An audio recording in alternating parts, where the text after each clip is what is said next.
Student, this is Mala and welcome to my channel Study with Mala ma'am.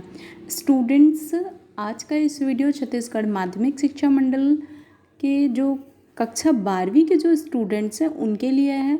वे सारे बच्चे बहुत परेशान थे क्योंकि अब तक उनको कोई ऑफिशियल अपडेट नहीं मिली थी, इसीलिए उनके कमेंट्स आ रहे थे और उनका कहना था कि जो सीबीएसई के रिगार्डिंग अगर कोई भी फैसला आता है कि उसके अकॉर्डिंग हमारा सीजीबीएसई के एग्ज़ाम में कुछ चेंजेस तो नहीं होगा।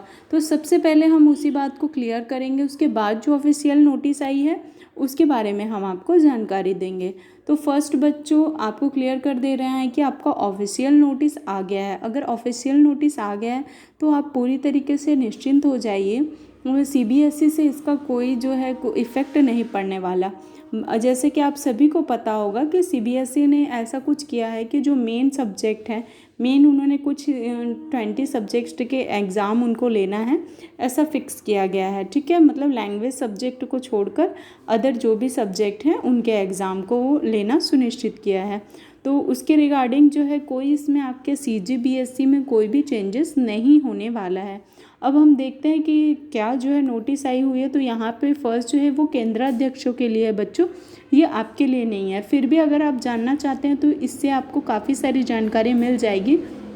इसमें आपके जानने के लिए जानकारी ये है कि आपको जो क्वेश्चन पेपर और जो आंसर शीट आपको मिलने वाले थे बच्चों, वो आपको जो है जो पुरानी जो आंसर शीट आई हुई है स्कूल में और पुराने जो क्वेश्चन पेपर जो पहले बनाए हुए थे, ठीक है, वही जो है आएगी और वही आपको प्रश्न पत्र और वही उत्तर पुस्तिका आपको मिलने वाली है। ठीक है बच्चों, तो इस तरीके से ये नोटिस जो है यहाँ पे दे दिया गया है। इसके साथ ही ये है कि ये जो है आपके लिए तो नहीं है, यहाँ नीचे जो है स्टूडेंट्स के लिए जो भी नोटिस है वो मैं आप लोग को बता देती हूँ। ये आपके एग्ज़ाम जो है केंद्राध्यक्ष है, ये उनके लिए है। ठीक है, उनके लिए गाइडलाइंस जारी किया गया है कि आंसर शीट जो है कैसे वितरण करना है, उसे जमा कैसे लेना है। ठीक है बच्चों, अगर आपको ये पीडीएफ चाहिए तो हम डिस्क्रिप्शन में इसका लिंक दे देंगे, आप वहाँ से इसे डाउनलोड कर लीजिएगा, या हमारे जो टेलीग्राम चैनल का लिंक है आप उसे ज्वाइन कर लीजिए, वहाँ आपको ये पीडीएफ मिल जाएगी। अब बारी आ रही है जो स्टूडेंट के लिए है नोटिस उसकी। ठीक है बच्चों, तो यहाँ पे आपको जो है नोटिस जो है वो हम पढ़ के जो है रीड करके बता देते हैं। सबसे पहले तो यहाँ पे दिया हुआ है कि आपको उत्तर पुस्तिका और प्रश्न पत्र जो है 5 दिन के भीतर में ही लिखकर परीक्षा केंद्र में वापस जमा करना है। ठीक है बच्चों, तो आप इस चीज़ का पूरा ध्यान में रखेंगे कि आपको 5 डेज़ के अंदर आपको एनी हाउ ऑल सब्जेक्ट को कंप्लीट करके सबमिट करना है।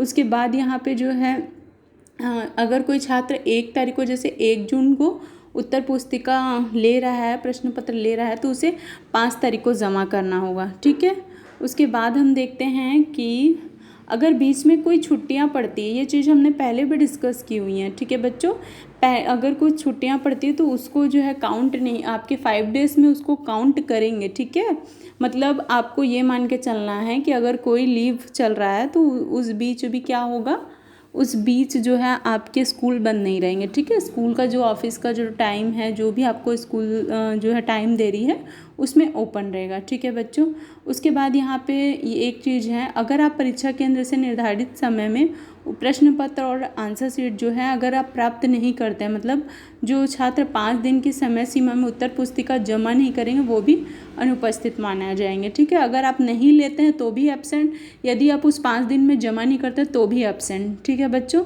उसके बाद है आपका इंस्ट्रक्शन है कि आपको ब्लू या फिर ब्लैक पेन का यूज़ करना है। ठीक है, उसके बाद यहाँ पे जो इम्पोर्टेंट पॉइंट है वो है परीक्षार्थी की उत्तर पुस्तिका स्वयं के द्वारा लिखित हस्तलिखित होनी चाहिए, जो हमने पहले भी डिस्कस किया है। ठीक है बच्चों, कि आपको इसे खुद से लिखना है। उसके बाद दिया हुआ है कि प्रत्येक विषय के प्रश्न पत्र हेतु अलग अलग मुख्य उत्तर पुस्तिका दी जाएगी। आपको पता होगा मेन आंसर शीट आपको मिलेगी। परीक्षार्थी एक उत्तर पुस्तिका में एक ही विषय के उत्तर अंकित करेगा तथा जितनी मुख्य उत्तर पुस्तिका दी जाएगी उतनी ही पूरक पुस्तिका दी जाएगी। मतलब आपको मेन आंसर शीट के साथ एक सप्लीमेंट्री कॉपी भी दी जाएंगी। तो इस चीज़ को दिमाग में आप रख लीजिए कि आपको क्या करना है, जिसके लिए जो सब्जेक्ट के लिए मिला गया है, ठीक है, उसी में आप उसको अटैच करें। ठीक है, एक उत्तर पुस्तिका में एक ही विषय लिखना है आपको, है ना।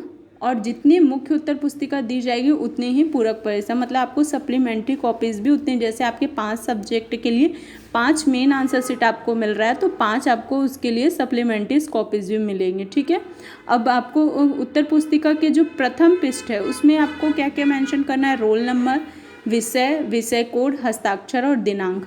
ठीक है बच्चों, आप किस दिन जो है लिख रहे हैं उस दिनांक को आपको अंकित करना है। ठीक है, उसके बाद परीक्षार्थियों द्वारा उत्तर पुस्तिका जमा करते समय उपस्थिति पत्रक में साइन करना आवश्यक है। आपको एक अटेंडेंस शीट मिलेगा जिसमें आपको सिग्नेचर जरूरी है। ठीक है बच्चों, उसके बाद दिया हुआ है, अगर कोई विद्यार्थी जिस विषय की उत्तर पुस्तिका जमा नहीं करता है उसे उस विषय में अनुपस्थित माना जाएगा।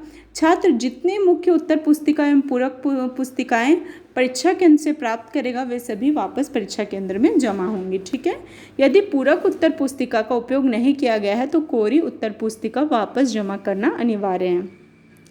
ठीक है बच्चों, अगर आप सप्लीमेंट्री का यूज़ नहीं किए हैं तो आपको वो खाली सप्लीमेंट्री वहाँ पे जमा करनी है। ठीक है बच्चों, लेकिन यहाँ पे एक बात क्लियर नहीं हो पा रही है, और बात ये है कि अगर आपको एक कॉपी के लिए एक सप्लीमेंट्री कॉपी मिलती है, ठीक है, और दूसरी मेन आंसर शीट पे दूसरी सप्लीमेंट्री कॉपी मिलती, अगर आपका जो एक सब्जेक्ट है, ठीक है, अगर आपका इसमें सप्लीमेंट्री यूज़ नहीं हुआ है तो क्या आप दूसरे सब्जेक्ट के लिए उस सप्लीमेंट्री को यूज़ कर सकते हैं, ये बात यहाँ पे कहीं पे क्लियर नहीं दी हुई है। लेकिन जैसा उन्होंने लिखा हुआ है उसके रिगार्डिंग अगर हम देखते हैं तो यहाँ पे आपको जो मेन आंसर शीट है उसके साथ जो सप्लीमेंट्री कॉपी हैं, ठीक है बच्चों, उसी का ही यूज़ कीजिए, दूसरे सब्जेक्ट की सप्लीमेंट्री कॉपी का यूज़ मत कीजिएगा।